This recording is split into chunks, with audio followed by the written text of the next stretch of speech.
Hello guys and welcome to today's Los Blancos podcast, and today we will be discussing that Mbappe deal, the Mbappe intentions, also PSG, Real Madrid, what it means for us, and future transfer targets on that right wing, what it means. So without further ado, let's get into today's Los Blancos podcast. So today we are not going to do a review on the Real Betis match, and I know it's a shock horror, but because of the fact that, well, there's just been so much stuff happening around the main man, Kylian Mbappe, and a lot of news came out in the last few days.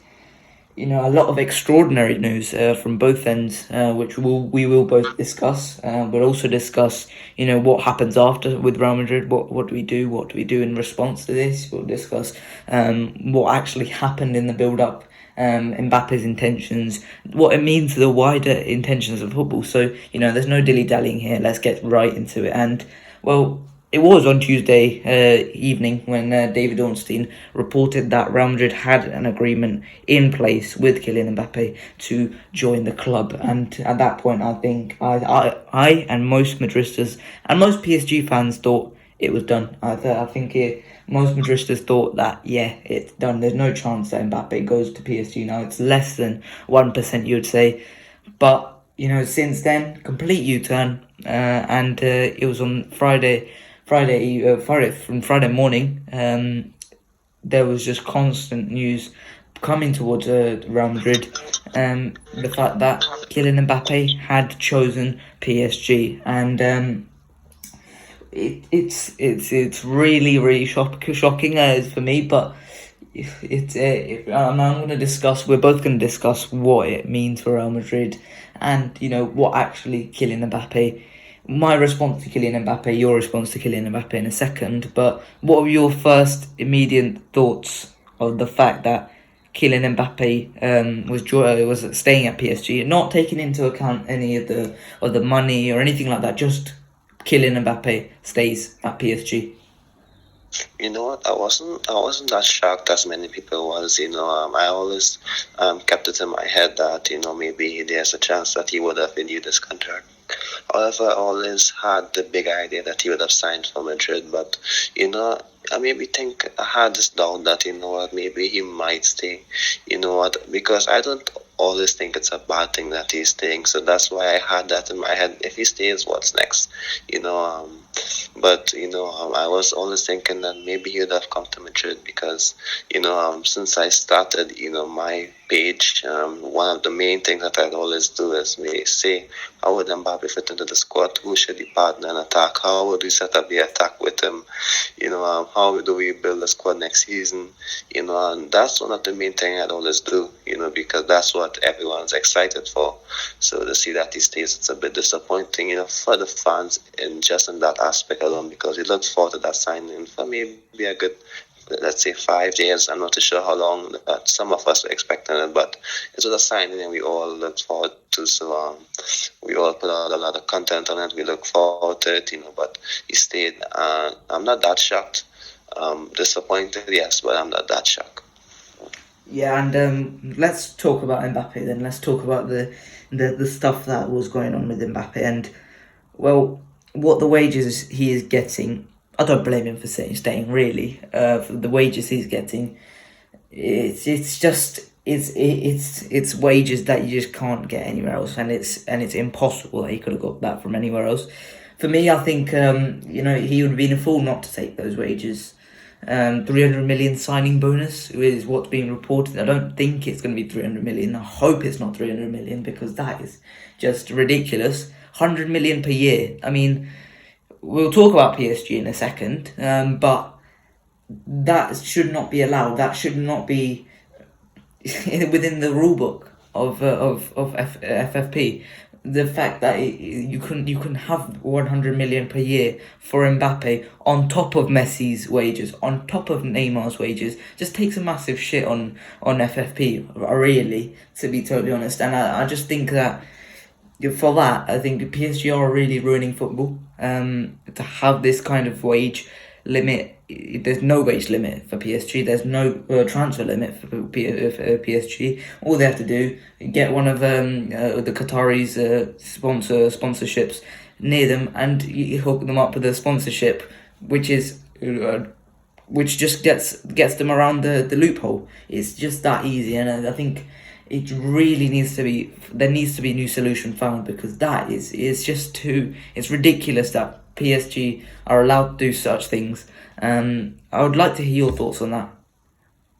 Yeah, I know La Liga made an official complaint to UEFA about it. I don't think that's going to go anywhere, in my opinion. But in relation to the PSG wages, they have sponsorship deals where they can portray where they're getting the funds from. So yeah, they can get away with it. Like I'm sure Newcastle will get away with it in the future. Manchester City maybe will still get away with it, but I don't think they're doing it to the extent of PSG. A lot of high wages. Even Manchester City has a structure. How they're going about their business. Even they have, I think, a wage cap as well, or they don't offer that high of wages. So I mean, to be honest, in relation to PSG, I don't really care much about what they do with their wages. Of course, a lot of us will be thinking about it or putting it under the microscope because, of course, of the Mbappe situation. But I think if you give it time, like 2 weeks, maybe a month, this whole situation might boil along a bit. No one might actually consider it like that. They would just look back at Mbappe, choose PSG over Madrid for money. I don't think that they're going to analyze exactly what's going on. That's just how the world of football is. That's just how people are. I don't think that would be a big topic, but it's a bit disappointing that they have the leverages and the capabilities to do such things that not much team has, and that's a bit disappointing for the average team. I'm not talking about Madrid. I don't need to offer those sign-on bonuses or those wages to players. I don't think that's good for the club. So for me, I once we don't do that, that's okay. That's fine with me. They can throw their money at whoever player they like. If that's what they want to do. They can go ahead. Madrid maybe have a salary cap, image rights cap. However, some clubs just don't do that, and that's them. I'm not going to be upset about it. Once Madrid just keep their regulations, their standards. So yeah.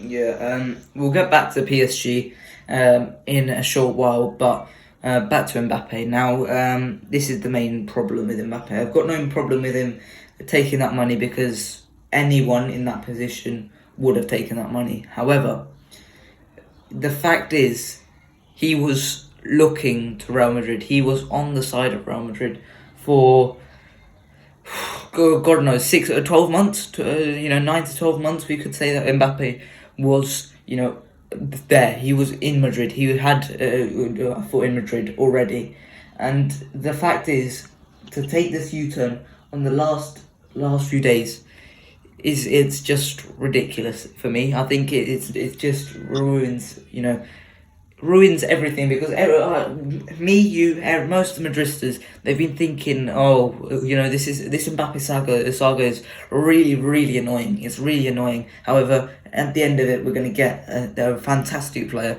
a player who has the potential to become the best in the world, for free. And yet, beyond that, now Mbappe has just used Real Madrid for higher wages at PSG, and that's the worst bit. I think PSG were always going to offer these wages, in my opinion, but the fact is that Mbappe has eventually just used us for wages. I think, to be totally honest, looking at it now, I don't think he ever wanted to join Real Madrid. I don't think, maybe not ever wanted to join Real Madrid, but I don't think he had as much of a confirmation to Real Madrid, as much of a push towards Real Madrid, and much more of a skew towards Real Madrid as most people thought. I think it probably was just a huge a play just to get more money from PSG, to make it look like this is happening, to make everything look like it was happening. It looked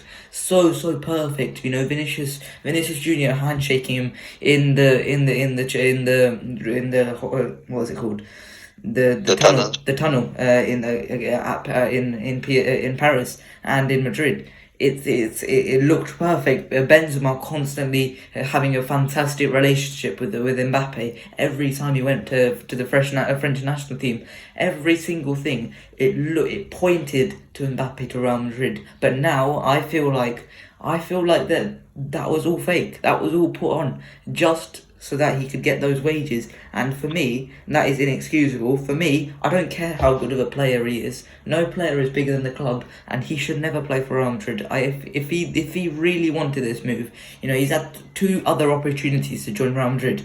2017, or just off of that season with Monaco, and last season he had two opportunities to join Real Madrid already. This third one, I think it's three strikes and you're out, and I think that this is the last chance. This was the final chance that Mbappe would have got to join Real Madrid. I think, to be totally honest, I don't want to see him. For as long as I walk, for as long as I breathe, for as long as I blink, I do not want to see Mbappe play for Real Madrid, because he has just made a mockery of Real Madrid, to be totally honest. And it was all just a big play just to get a bit of money. So I'd like to hear your thoughts on that. Yeah, the more you think about it, the more you analyze it, it's clear that the situation is about the money. We could have gone about the situation a lot better, and for those who are saying it's not about the money, then they're lying to themselves. Because if he wanted Madrid, he would have signed for Madrid. Maybe like 2 weeks ago, because he knew how much Madrid could have offered. He knew that Madrid wasn't going to offer a crazy amount. He knew that Madrid has like an image rights regulation. They're not going to give him 100%. He knew all that. So if he wanted, he would have signed, 2 months ago, in my opinion. And then the more it dragged on, that's maybe when I started getting a bit of doubts. Not much doubts, but I started getting a bit of doubts. But yeah, after a while, and you analyze it, it's clear he wanted the money. He waited for the best possible deal, and he took it. And as soon as he got it, he took the opportunity and he ran away with it. So, and not just the money, but the power he would not have got at Madrid, he's getting that at PSG, and that's also insane as well.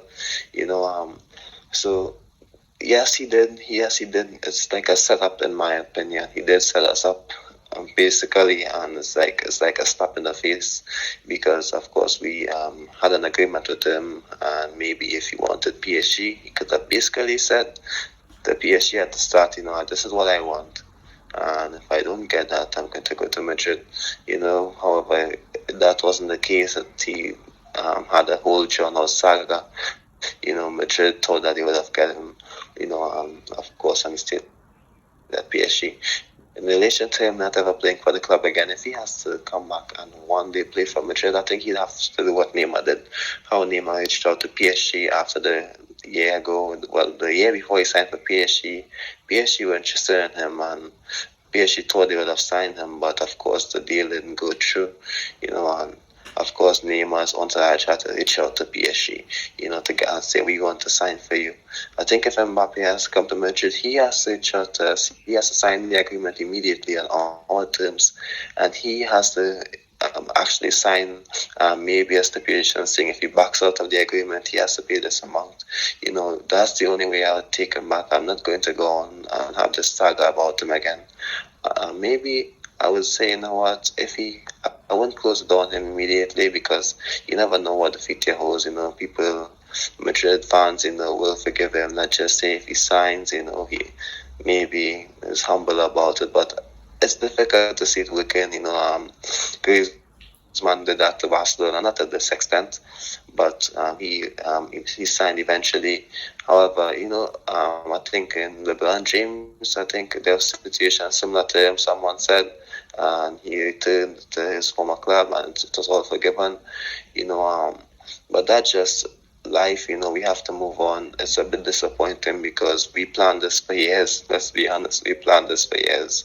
We sold Hakimi, Odegaard, Theo Hernandez, all these guys.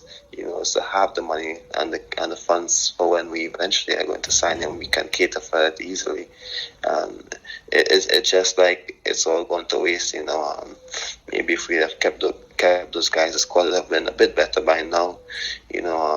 I know that last year we had a similar podcast to this, and we talk about why do you sell all those guys just to sign Mbappe, and we both agreed that wasn't the way to go about it.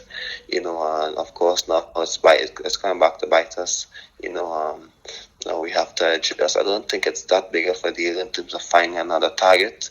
We have Rodrigo. I just think we maybe need one more attacker, and that's it, in my opinion. But it's a slap in the face, and Mbappe, it's like a setup, and if he has to play for Madrid, he has to reach out to us, and it's going to be on our terms. We can't have this saga again. However, he won't be my first choice. In 2 to 3 years' time, I think Haaland has a release clause. If we just sign Haaland, and for example, in 2 to 3 years' time, we sign Haaland, Mbappe is like the second option. If he wants to come, we do it on our terms. He can't have a say, and of course he's not going to like that. Well, don't sign for Madrid because, like you said, the first time, second time, third time, we can't let this happen again.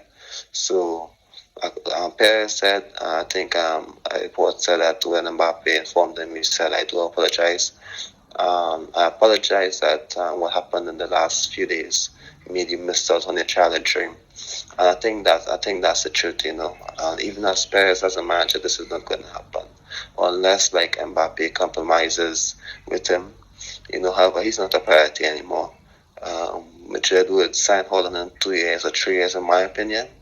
And of course, I think Mbappe, he might stay at PSG. However, I even prefer he go to Barcelona than he disrespects the club. I don't want him to sign for Barcelona, of course, because he's going to be a good player. But I'm not going to have him disrespect the club again.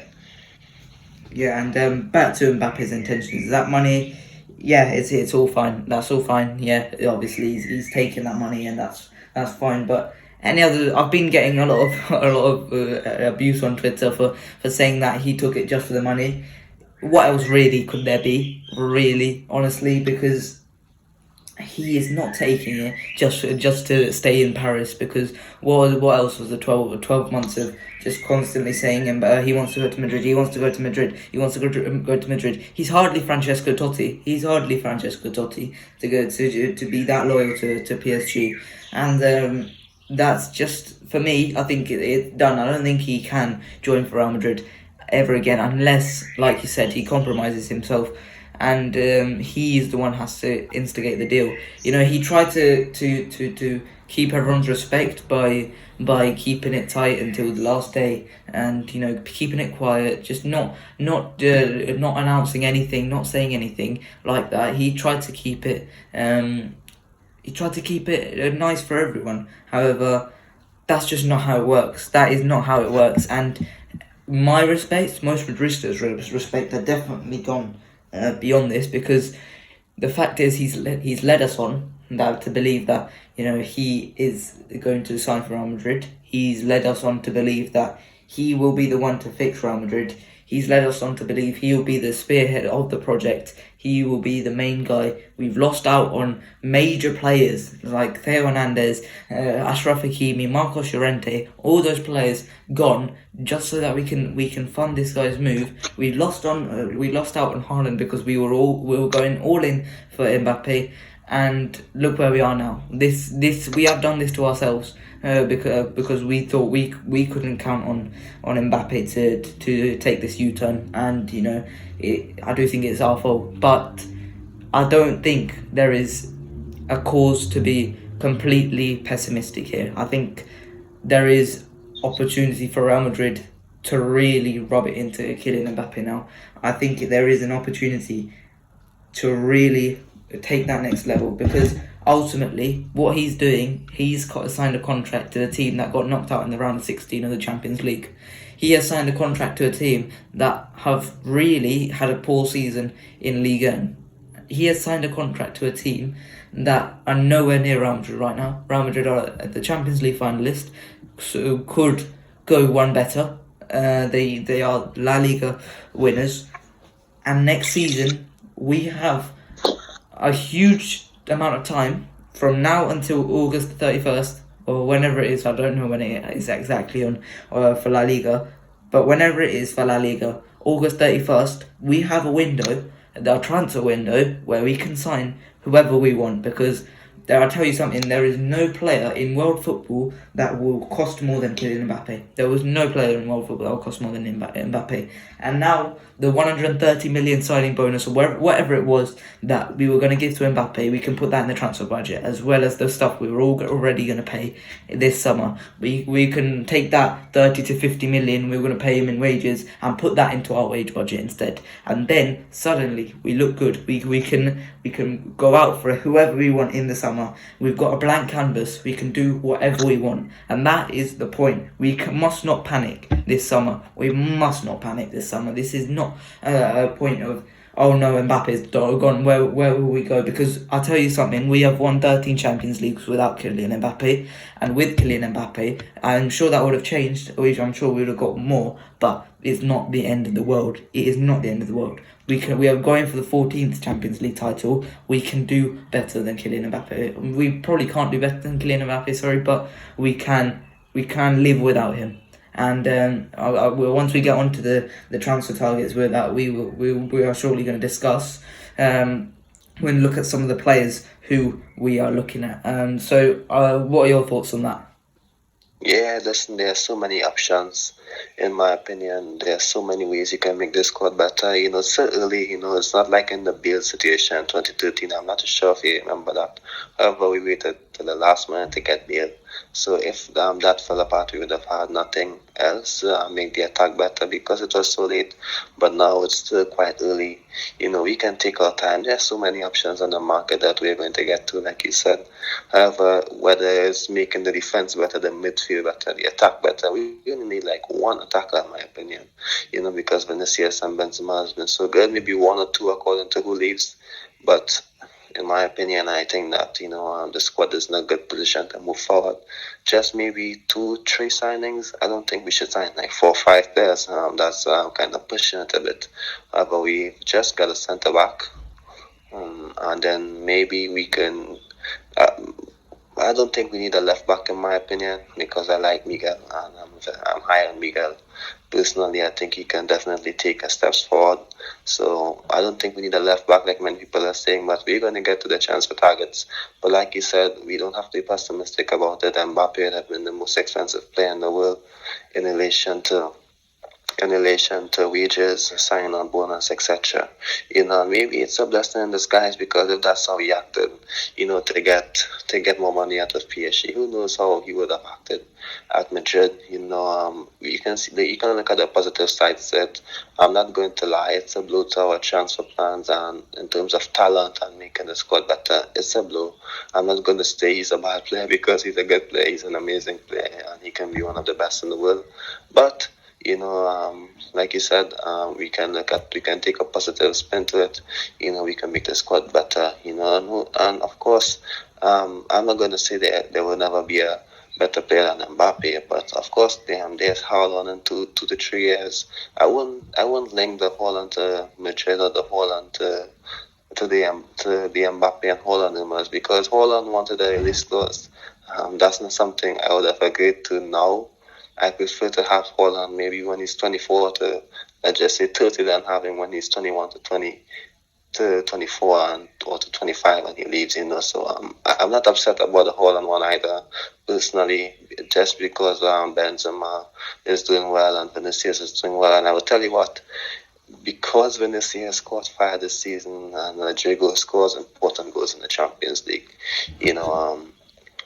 that just makes it a lot easier, because had Vinicius and Rodrigo stayed and performed exactly how they did 1 year ago, I think we fans would have been, they would have wanted big signings, like honestly big signings, and they would have been a bit like more upset about it. But I think because Vinicius is doing so good, they're a bit calm. about the situation, because it leaves Madrid. Okay, let's just keep Vinicius playing on the left because he's doing good there. There's no need to change it up. But in my opinion, yes, we do need an attacker, because of course we can't keep depending on Valverde to be our right winger. I don't think that's how it should be. I think at Madrid, when the team keeps getting better and keep moving forward, we need three attackers on the pitch. And at the moment, let's be honest, Valverde on the wing is to cater for the flaws in the team. And people can put the spin on it and say, oh, well, he offers so much. Yes, he does. However, we need a winger who can start and do well, and then maybe bring Rodrigo on. However, Valverde on the wing is just a cover for the flaws in the team. And when the team gets better, it's not something we would do all the time. However, we do need a winger. When to build a team, he can go with the team, and we can see how it goes. Yeah. So without further ado, let's get into the six. So six. Yes, it is six, isn't it? Yeah, the seven actually. Seven transfer targets that we have chosen. Obviously, there are much more. And some honourable mentions. Here are Lewandowski, Mo Salah, and to be totally honest, there are good options on the market right now. But for me, the best Dybala, one. Sorry? but Dybala is also an option as well, I would say. Yeah, Dybala is an option. I think he wouldn't suit Real Madrid, but obviously on for free and hasn't agreed with anyone. Another honourable mention there. But for me, the best option, the first option, we are going to go through for a quick minute. Just looking at each one of these options is Christian Nkunku. Now, 35 goals, 15 assists, all competitions. Bundesliga best player of the season last year. And, he's just accelerated this development fantastically. 24 years of age. Honestly, deserves to go to a club this summer. Deserves to go to a huge club this summer. Whether that is Man United or whoever he goes to, he deserves a big move. And I think Real Madrid should give him that. So, what do you think on Christian Nkunku? Yeah, and he's such an amazing player in my opinion. He's the kind of step forward. I wouldn't have thought it when he first left PSG. Maybe I thought he would have had okay production, but I didn't think it's that good. Maybe 72 million. You can't say that's a lot because we were about to spend a lot of money on Mbappe, but I presume that maybe because he cost 72 million, players might look at it and be like, well, you know what, we can maybe sign a cheaper attacker, then another midfielder, and then maybe a fullback, and maybe spread the funds out. But he's an amazing player. I think he plays on the left. He can play on the right as well, but he's more of a left winger. So I think that's going to, give it a bit of a conundrum as well, with him, because he knows that if he's coming, Vinicius is going to be our left winger, because I do believe that Vinicius can take another step forward if he continues playing on the left wing, because the key for a young player is consistent and sustainability in one position, in one function. With Vinicius playing on the left, I think he's going to keep getting better. He's younger than Nkunku, so I believe that he deserves a chance, to keep going forward. But I like Nkunku. If there's an opportunity, it's difficult to pass on the signing if he's our main attacker, because yes, he's versatile and he can play on the wing as well. Yeah. Quickly, next one, Anthony. Now, 12 goals, 10 assists. Extremely beautiful to watch. Probably the best flair player on this list. And I'm sure he would be fantastic, but there will be a problem, and that's adaptation from the Eredivisie to La Liga. We'll have to see if that would work. And we're going to have to be careful, and we will have to be patient with him, and I'm not sure how much time we would actually want. Maybe we do have that time to give him, but I do think we would need a good player who provides us good output at the moment, and I'm not sure whether Anthony would bring that, and also the fact that Man United are very, very good big links with him, obviously because Erik ten Hag has joined up with Man United now. So Anthony, what are your thoughts on Anthony? Yeah, Anthony is a good player. He can finish. He can create chances. Sometimes he can chop deep as well, and he's skillful as well. Good player, and he's a right winger. So that's good. That's a good start. I don't think that it's a big need for him to come and hit the ground running. In my opinion, I don't think that's a big necessity. I think we need a player like to make the team better, and I'm sure he will. But however, it's important that he plays well. We can't give him like 2 years, but I think it's not like he has to immediately come in and maybe start scoring like 20 goals a season. Once the team is better and improving, in my opinion, as a unit, and he's a good part and a function of it, and it's more options where you can say, oh, we have Rodrigo, Anthony, and Hazard as a third option because he's staying. Even Asensio, I don't know what's going on with him, but you have all these options. Then I think it will make players better. And if that's the case, then Rodrigo can take a next step. Anthony can take a step forward. I'm not going to say Asensio can take a step forward because we have been saying that for years, so I'm not going to say it. Maybe he can do it for himself, and then maybe we can start seeing it in the future, or see it, I should say. But I think he's a good player who can definitely make the team better, in my opinion, make the competition better, and that's only good for Madrid. Yeah. Next up, one more thing about Anthony before we move on. We must not forget he does take up a non-EU spot, and that thing keeps on propping up in these podcasts, but it's a prominent thing, and Anthony would take up a non-EU spot, which we could potentially use for Vinicius Tobias. So maybe that could be a problem for that signing. So let's move on to Amin Guiri. Now, I'm not sure if I've pronounced that right. I'm sorry if I haven't. But I'll call him Amin. Amin got 12 goals and 10 assists last season for Nice. Could add on today. I believe they're playing Nice, and he's been very good. He had a breakout season last year from his Lyon move, and he's just been a good player. And I think he has a potential to go even further. He is extremely skillful. I remember him rainbow flicking the ball over Neymar, and just that was quite funny a couple of months ago. And he's just a very, very good footballer at his age. Obviously not to the ability of Mbappe, and he does like to play off the left, but he is a very, very creative player. And what I've noticed when I was looking at his stats, he does overperform his XG, which is quite interesting. So what do you make of Amin Guiri? Well, I would just leave it as your suggestion because I haven't seen much of him. I've known the player, but I haven't seen much of him, to make an analysis to contradict the viewers and stuff.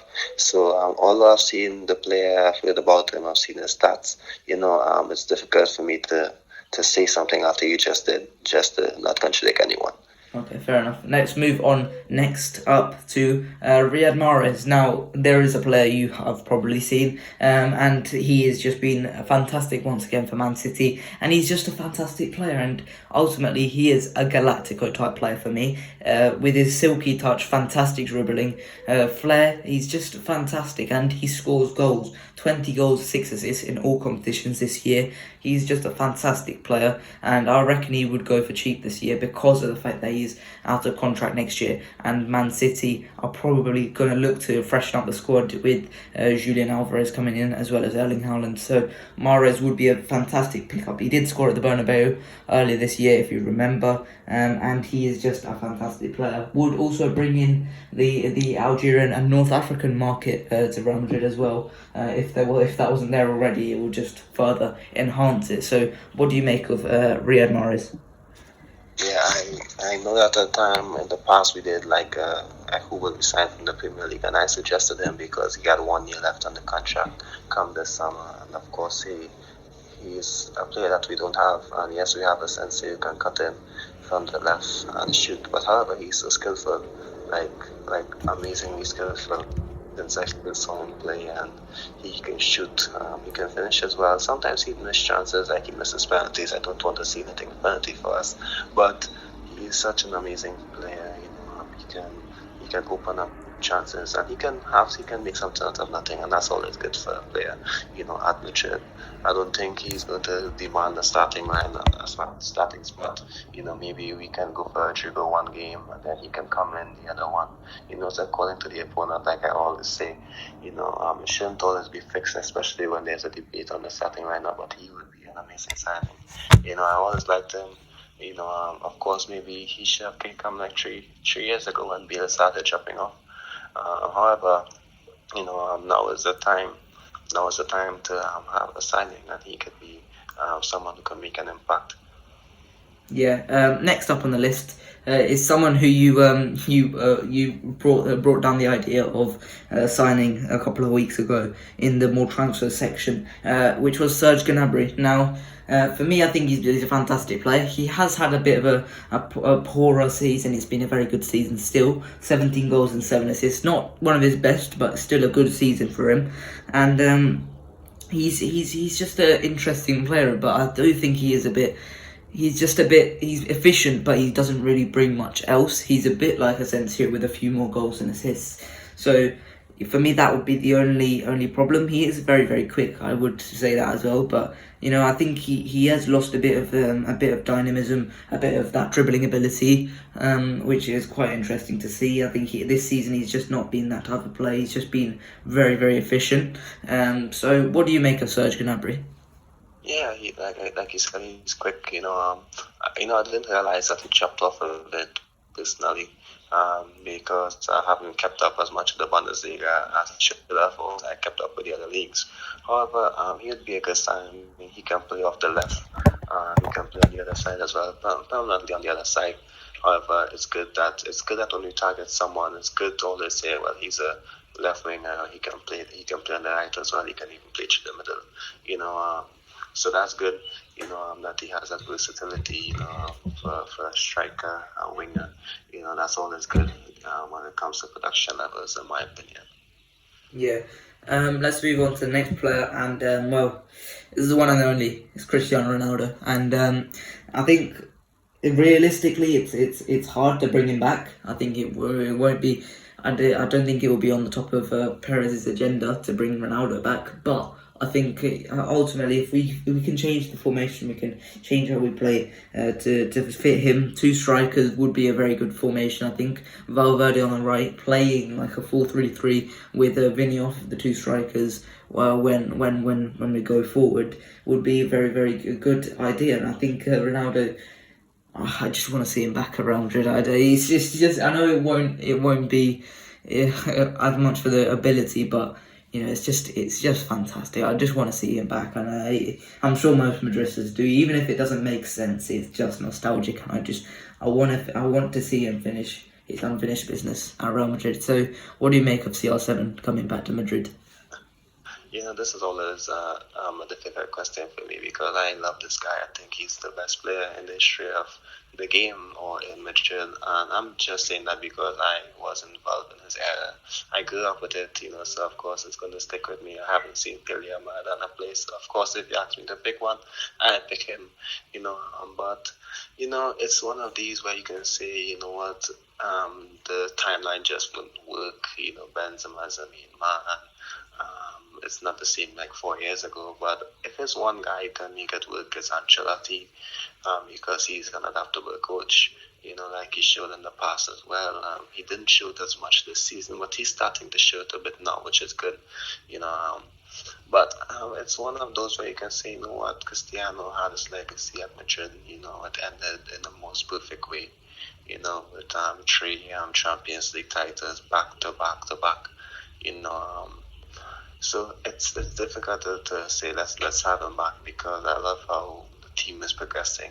Maybe we need a different signing, but I'm not one of those guys to say, oh, why is he coming back? He's not going to fit. You're trying to make those young players better. Like most of those pundits out there will say he's going to make the team worse. I don't think that's true. I think for the last 2 years he played in a poor Juventus side and a poor Manchester United side, and both teams failed to build, or failed to evolve and move forward, and they made poor decisions. Let's not lie, Juventus messed it up by sacking Allegri, and of course Sarri wasn't bad, but Pirlo was a mistake, I think. And of course Cristiano was never the problem for that. And of course at Manchester United, I'm not going to get into that, because of course I'm not going to analyze why they're so bad, because it's quite obvious. And he was in a poor side, so it's difficult to say it's his issue. I'm not going to try hard to get him back.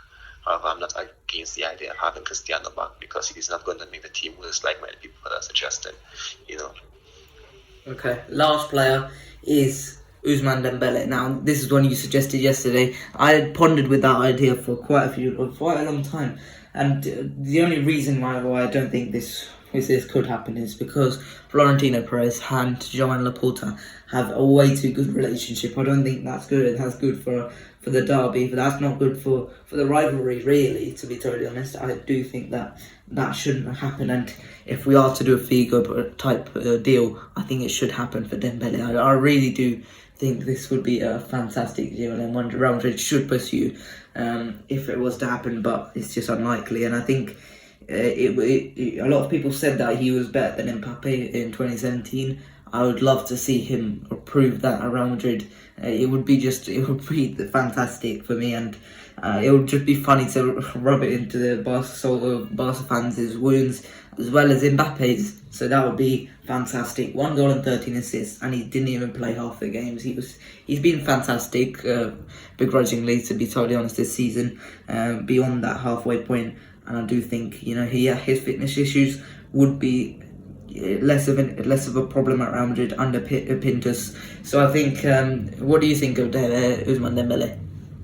Yeah, and I suggested this one because, yes, I know that there's a relationship with even Atletico Madrid, with Perez, and even Barcelona. However, I'm thinking about it like Dembele, Barcelona fans wanted you out a few months ago. The board tried to force you to leave. Of course, you're not a legend. They don't see you like that. They wanted you to leave just as much as they wanted guys like Umtiti to leave. And I don't think that Barcelona fans, yes, they will hold it against him, but I don't think he should care as much. Because, for example, if Bale goes to Barcelona, it's a bit different because, of course, he's done a lot for us. Even Isco as well, but it's difficult to blame a player like Isco if he leaves and goes to Barcelona on a free transfer. We'd be upset about it, but we'd be like, you know what, this guy didn't play for us for the last 3 years, so why are we upset about him choosing to go to Barcelona? So I think if you put that same perspective into Dembele and said, you know what, they tried to force him to leave. The club didn't have an idea what they were doing, so he was in his right, to not sign a contract. And I think that he's an amazing footballer as well. And what about the old days, where transfers like these happen? I'm not one of those guys who are going to say, let's have the old days back, but maybe this could be a chance for headlines, just for the debates, just for the media. I know that's going to happen. It's not going to happen, but it's just an amazing thought, to think about. Yeah. So just before we finish today's podcast, I would like to get a decision from you. So say you're director of football at Real Madrid, 70 million for Nkunku, 50 million for Anthony, the 40 million for Guiri, 30 for Mahrez, 20 for Gnabry, 20 for Ronaldo, or 3 for Dembele, but with massive wages. Who would you go for?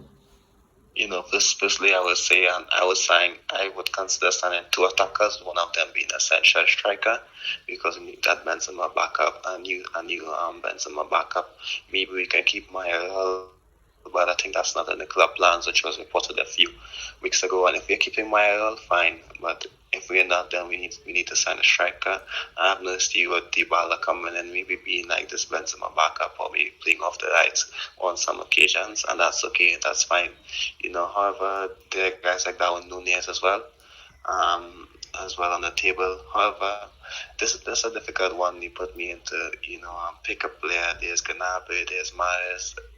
I think those guys would be my top options because I think Anthony and Nkunku will have other targets. That might offer them more money or might be a bit more assertive in the transfer deal than Madrid. However, if to pick one, it's tough, because it's interesting, and I'm honestly looking forward to see what's going to happen. But if I have to genuinely pick one, I might just go for Nkunku, to be honest, because he's raw and he's just exciting. He's one. I think he fits more in terms of how we play, than the others. But I have no issue if we sign anyone else because you can see now that they can fit in.